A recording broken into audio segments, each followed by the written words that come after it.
வணக்கம் சார். வணக்கம் மேடம். வாஸ்து தொடர்பான ஒரு கேள்வி. அதாவது புதுசா ஒரு வீடு வாங்கினோம். ஆனா செல்வம் தங்கவே இல்ல. எப்பவுமே வறட்சியாவே இருக்கு. அங்க ஏதாவது ஒரு வாஸ்து கோளாறு இருக்கும் அப்படின்ற மாதிரி எங்க உறவினர்கள்லாம் சொல்றாங்க. இந்த கட்டடத்தை இடிக்காம ஏதாவது பரிகாரம் இருக்கா? ஏன் செல்வம் தங்கல? இத்தனைக்கும் ப்ரொசீஜரா அந்த பூஜை எல்லாம் பண்ணினோம். அப்படியும் இப்படி இருக்கு. என்ன பண்ணலாம் அப்படின்னு கேட்டிருக்காரு ஒருத்தர். நிச்சயமாக தினமலர் நேயர்களுக்கு முதல்ல வணக்கம். முதல்ல வாஸ்து சம்பந்தப்பட்ட விழிப்புணர்வு மக்களுக்கு வந்தது மிக மிக முக்கியமான ஒரு விஷயம் இந்த காலகட்டத்தில்.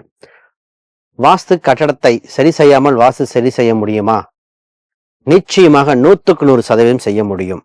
இப்ப இது அபார்ட்மெண்ட்ல இன்னைக்கு வாங்குற சூழ்நிலை அனைவருக்கும் இந்த கேள்வி இருந்து கொண்டே இருக்கிறது.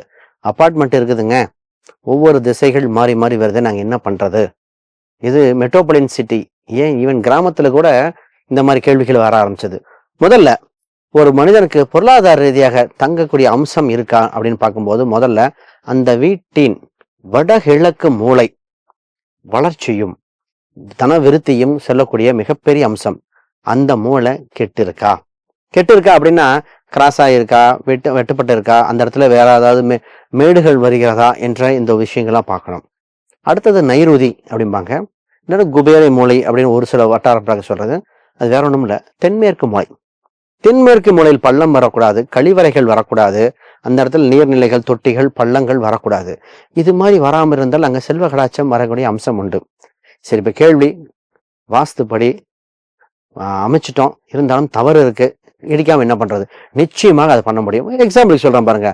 நான் ஒரு இதுல அதுக்கு தான் நமக்கு என்னன்னா, வாஸ்துல பஞ்சபூத தத்துவ ஆற்றல் புரிந்து கொண்டால் செய்யலாம். என்ன தத்துவம் அப்படின்னா பேலன்சிங். இதுல உலோகத்தின் மூலமாக, நிறத்தின் மூலமாக திசைகளை கரெக்டாக அமைத்து கொண்டால் வாஸ்து இருக்கும்.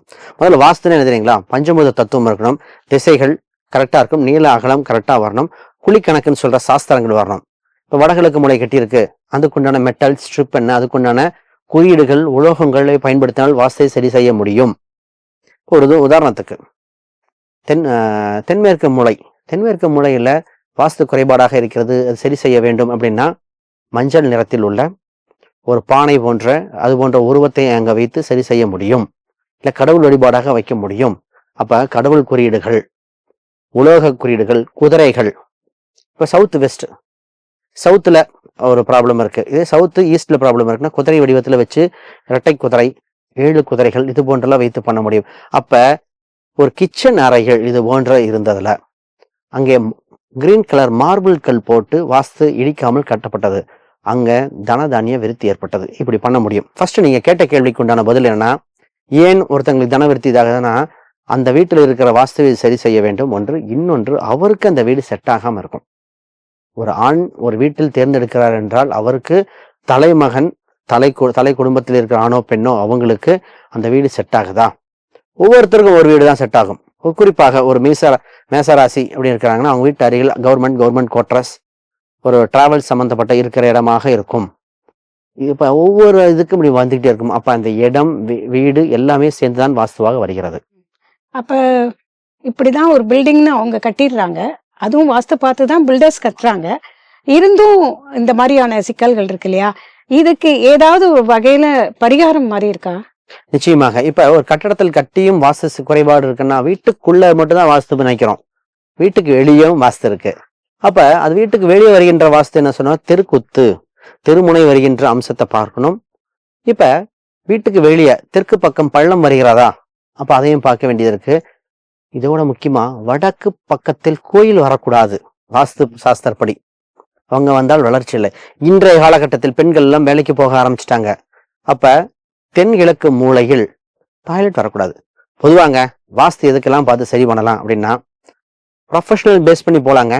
இப்போ ஒருத்தர் பேங்கிங் செக்டர்ல இருக்க, அதுக்கு கொண்டான வாஸ்து முறைகள், அதற்குண்டான உலோகங்கள், அதுக்குண்டான தெய்வ வழிபாடுகள் உண்டு. அதில் வீட்டில் வச்சு சரி செய்ய முடியும். ஒருத்தர் கன்ஸ்ட்ரக்ஷன் ஒர்க்கில் இருக்கார், பண்ண முடியும். டாக்டர், இன்றைய காலகட்டத்தில் டாக்டர் சம்பந்தப்பட்டது அவருக்கு கிழக்கு திசைகள் மிக சிறப்பாக இருக்கணும். அப்போ சூரியன் சம்பந்தப்பட்ட அதுக்குண்டான மெட்டல் இதெல்லாம் அவங்க வச்சு பண்ணக்கூடிய அம்சம் உண்டு. பேங்கிங் செக்டர் வேலை பார்க்கிறார், அது அவருக்கு வடமேற்கு மூலை கட்டால் பேங்க் வேலை கிடைக்காது, பேங்க்ல ப்ரமோஷன் வராது. இப்போ ஒருத்தர் பிசினஸ் பண்ணிருக்காரு, பேங்க்ல வேலை கிடைக்கலையா? அப்போ வடமேற்கு மூலையை சரி செய்யக்கூடிய உண்டு. இதுல நம்ம குறியீடுகளாகவோ நம்ம பாசிட்டிவ் எனர்ஜி கொடுக்குகின்ற குறியீடுகள் நிறைய இருக்கு. அதுல உலோகங்களா பண்ணுவோம், இதை விட குதிரைகள், யானைகள் அம்சம் உண்டு. அதை விட இந்திரன் அம்சத்துல, குபேரன் அம்சத்துல, கணபதி, ஆஞ்சநேயர் வடிவத்துல ஒவ்வொரு இதுவும் உலகம் இருக்கு. நிறத்தத்துவத்தில் மாற்றியது பலது உண்டுங்க. வீட்டுல கலர் பேட்டர்ன், இப்போ ஒரு மூளை கெட்டு போச்சுன்னா அதுக்கு ஸ்ட்ரிப் இருக்கு, வாஸ்து ஸ்ட்ரிப், அதெல்லாம் போட்டு பண்ண முடியும். இது மாதிரி. ஆனால் இது வாஸ்து சாஸ்திரம் தெரிஞ்சிருக்கணும், ஜாதகம் ரெண்டும் கம்பேர் பண்ணி தான் சூஸ் பண்ணணும். ஒரு எக்ஸாம்பிளுக்கு ஒன்னே சொல்லிட்டு நான் நிறைவு பண்றேன். இப்போ ஒருத்தருக்கு அருமையாக நல்லா இருக்கு, வாஸ்து இதெல்லாம் தெரிஞ்சிருச்சு அப்படின்னு சொல்லிட்டு ஒரு மூளையை சூஸ் பண்ணி அதுக்குண்டான கடவுள் இதை போட்ட முடியாது. இப்ப ஒரு நபர் அவர் சதய நட்சத்திரமாக இருக்கிறார், அவருக்கு தீ ஜுவாலை கொண்ட உலோகங்களோ அதுக்குண்டான வடிவமோ போட முடியாது. அப்ப இது மாதிரி இருக்கு. அப்ப கூட்டு தத்துவத்தின் எந்த தொழில் பண்ணாலும் அதுக்குண்டான வாஸ்து வேறு.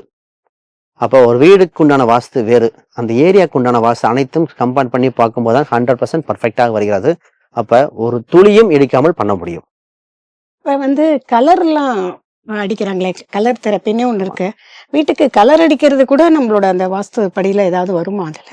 நிச்சயமாக கலர் படி ஒருத்தருக்கு உண்டு. ஒரு எக்ஸாம்பிளுக்கு சூரியன் செவ்வாய் நெருங்கிய பாகையில் செவ்வாய் அஸ்தங்கம் பெற்றிருக்குன்னா அவர் வீட்டுல சிவப்பு நிறத்தை பயன்படுத்த முடியாது.